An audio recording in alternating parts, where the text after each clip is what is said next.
Okay guys, magandang araw po sa inyong lahat. Iso-solve na naman natin itong problem na ito regarding age problem, no? Kailangan ma-master natin kung paano mag-solve ng age problem kasi kadalasan lumalabas pa talaga yan, hindi nawawala. So, kung makikita nyo, may first video ako regarding sa mga videos ko din sa age problems. Ito, pangalawa na ito. So, intindihin nyo lang guys yung concept, hindi kayo mawawala. Kahit anong ibato nila, masasolve nyo pa rin yung problem regarding sa age problem using table technique na tinatawag. No? Laging table technique kasi mas mabilis kaysa yung algebra. Pero kung saan kayo mas madali maintindihan, try nyo din yung algebra technique. No?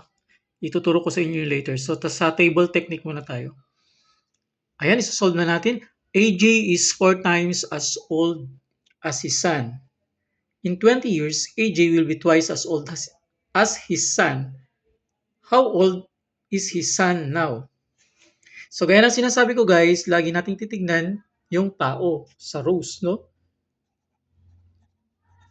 Yung rows, tao. Ilan ba yung tao? So, ilan yung tao guys? AJ saka yung anak niya. So, dalawa. Sa columns. Sa column guys, time period. Titignan nyo po yung time period. Ibig sabihin nun, titignan nyo yung past, present, future. Past, present, future. So, dito sa first sentence muna tayo mag-focus, no? So, nung rows natin, dalawang tao, si AJ, sulat na natin dito, no? Si AJ, saka yung son, yung anak niya. Yan, si AJ saka son. Sabi niya sa first sentence, AJ is 4 times as old as his son. No? Si AJ daw ay matanda ng 4 na beses kaysa yung anak niya. Tama? So, ito yung natin. So, dahil is, now yan. Ibig sabihin, present. So, yung table natin ay meron na tayong now. So, tingnan natin yung pangalawang column. Kasi tapos na tayo dun sa rows, no? Yung sinasabi ko na ilan involved na tao sa story. So, dalawa. AJ, okay na tayo dyan.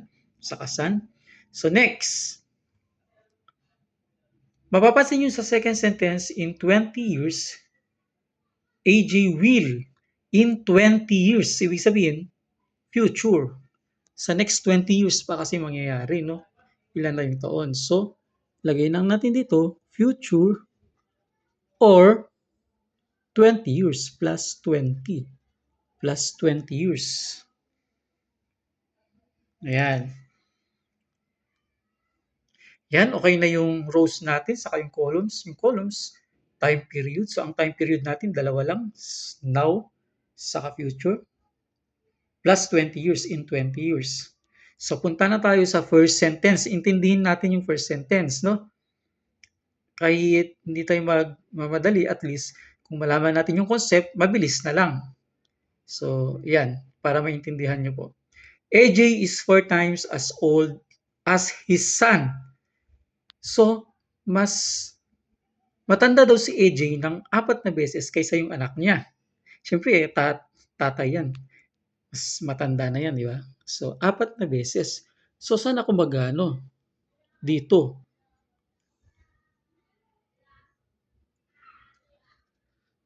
Kasi sabi niya dito, now. Is pala present, no? Is. So, si son daw, papunta kay AJ, papunta dito, mas matanda daw ng 4 times. Iba yung guys, kunwari AJ is twice as old, iba yun, no?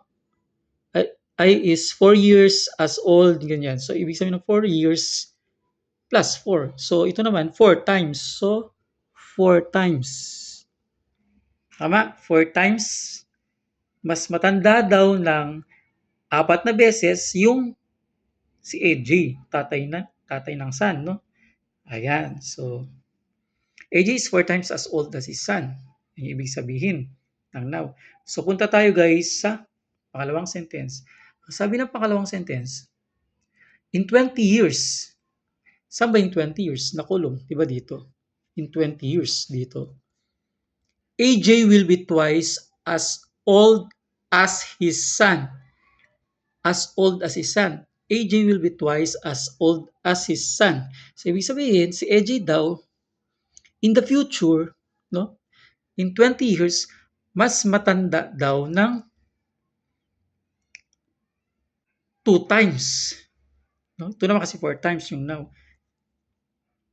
Dalawang beses na mas matanda kaysa yung anak niya. So, mag-draw tayo ng ano dito, sa son, papunta ngayon kay AJ. Kasi sabi niya, in 20 years, AJ will be twice as old as his son. In 20 years, dito sila parehas. Kasi wala naman kasi nakalagay guys na in 20 years, AJ will be twice as old as his son now. Kung may now dyan, dito ka. Ang direct ng araw natin pag ganun. Kaso nga lang, wala kasing now or in 20 years, AJ will be twice as old as his son at current age or at present, ganyan, wala. So, diretso, in 20 years, AJ will be twice as old as his son. So, dito ka sa 20 years ngayon, dito, banda. So, papunta kay AJ. Kasi sabi niya, twice as old. So, 2 times.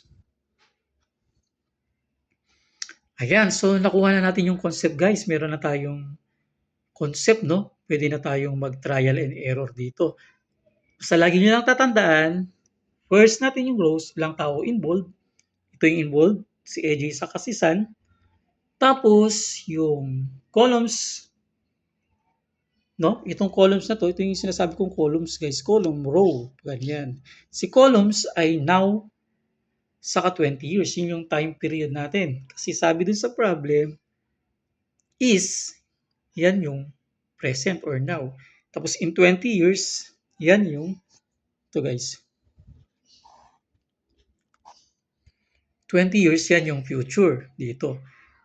So ulitin ko para maintindihan nyo guys ha, para at least kahit ulit-ulitin ko maintindihan nyo na.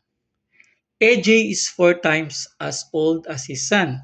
So mas matanda daw si AJ ng 4 na beses kaysa yung anak niya. So yung anak niya, now, sabi niya kasi now, is old as, is now, no? Is. So, son, papunta kay AJ, that is 4 times. 4 times na mas matanda yung ito kaysa yung anak. So, yan. Yung future naman, in 20 years, AJ will be twice as old as his son. Ibig sabihin, mas matanda daw, in next 20 years, si AJ, yung tatay niya, dalawang beses, no? 2 times. So, 2x, 2 times. Yan guys. So, ayan. Nasuplayan na natin ng tama. So, lagi nyo lang tatandaan na kailangan titignan nyo yung concept kung tama nga naman doon sa sentence, no? Kasi pag nagkamali ka dito, ang paglagay, wala na. Medyo maguluhan ka na. Hindi ka na mag-arrive sa trial and error. Kasi table technique po tayo guys. Table technique. Ayan. So mag-try nga tayo guys. Dito. I-try natin si 10. 10, no? Napiyok na ako.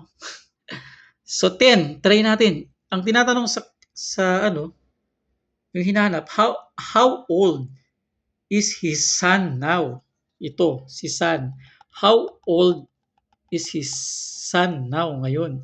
So, i-try natin yung 10.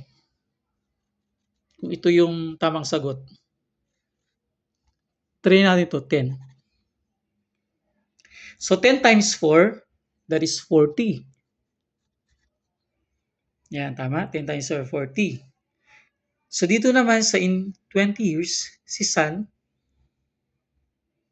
no? Yung Ay, si AJ muna guys. Si AJ in 20 years daw, ito, sa next 20 years, ano yung edad niya sa next 20 years pag 40 yung taon niya ngayon? So, syempre, i-add mo tong 20. 40 plus 20, ang edad niya ngayon is 40 plus 20 in 20 years. So, 40 plus 20, that is 60. Ayan. Tapos, si ano naman, si San, 10, no? 10, in 20 years, ilang taon na siya? 30. Tama? Ayan, 30. 32 times 2, 6. Tama ba? 40 in 20 years, 60. 60 na siya. 40 plus 20, 60. Si San naman, 10 plus 20, that is 30. Pag i-multiply ko to, 10 times 4 is 40. Multiply ko naman tong 30 times 2, mag-arrive ba sa 60? 30 times 2. So 60, tama to. 60. 30, 40, 50, 60. No? Tama yung 10 na napili natin. So paano kung ano, kunwari, hindi mo na si 10 ang kukunin ko. So nakuha na natin yung tamang sagot, no guys, kasi pumili tayo. Paano pag ano kunwari, ang pipiliin ko muna ay kunwari lang para makita nyo yung checking natin, no? Si 20. Tama ba tong 20 na edad niya? Tingnan natin. Trial and error nga to. Ibig sabihin ng trial and error, punuan nyo lang yung mga yan, mga bilog-bilog na yan. Mga concept yan, no? 20. 20 times 4, yung taon ng kanyang tatay, si EJ, 40. 20 times 4, that is 80. So 80, ilang taon siya in 20 years? Siyempre 80 plus 20, that is 100. So ilang taon naman yung anak in 20 years? 20 plus 20, that is 40.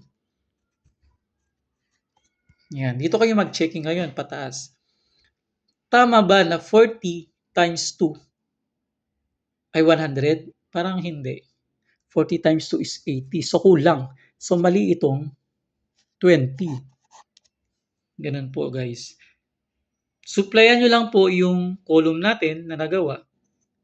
Doon kayo mag-checking or mag-i-input. O ulit. So hindi pwede si 20. Ulitin natin mamaya yung 10 para makita nyo yung difference, no? Sensya na guys. Eraser muna tayo ngayon. Try natin yung 15. Ito, try natin itong 15. Para makita nyo lang kung paano kukunin yung tamang sagot. 15, si San, kasi laging doon kayo mag-ano, kasi how old is si San now? Ilang taon na daw yung anak ngayon. So 15. Try nga natin kung 15 yung taon ng San ngayon. 15 times 4, that is 15 times 4, 20 years 2, 4. So 60. So nasupayan na. In 20 years, ilan taon si EJ? Plus 20, that is 80. 15 plus 20, yung 15 na nilagay natin, plus 20, that is 35. O, checking tayo ngayon, guys. Pag minultiply ko ba itong 35, yung edad ng anak in 20 years, times 2, mag-a-arrive ba ng 80? Tingnan natin. 35 times 2, 10 carry 1, so 70, kulang. Dapat 80 lalabas. So, mali na to. Ngayon, guys. Di ba naipakita ko na si 10 kanina? Lagi nyo lang titignan yung yung computation natin para hindi kayo nawawala. No? Sundan nyo lang ako. Kung hindi nyo maintindihan, ulit-ulitin nyo lang yung video. I'm sure maintindihan nyo na yan. O, si 10. Try natin, si 10. Diba ito yung tama kanina? 10 times 4, that is 40. Yung edad ni EJ, in 20 years, 40 plus 20, that is 60. 10 times 20, yung edad na anak, in 20 years, that is 30. So, i-multiply nyo ngayon, yung 30 times 2. 30 times 2, that is 60 ba? 60 ba yung lumalabas pag 30 times 2? 60. So, tama. Tama yung natin. Yung edad daw ni tatay niya, 60. Yung edad ng anak, 30. Tama? Ayan. So, tama naman to. Sabi niya doon, AG is 4 times as old as his son. So, 4 times, 4 na beses daw. So, 10, 20, 30, 40. Yan. So, tama na to. Ayun lang guys, ganun lang yung concept ng age problem. I'm sure hindi kayo mawawala, kailangan mag-review-review lang, practice ng practice. Kasi pag hindi mo practice yan at nagme-memorize ka lang sa libro na sinosolve mo, tapos tinitingnan mo yung solution na wala naman explanation, no? Mahirapan ka kung paano kunin yun. Okay guys, thank you so much.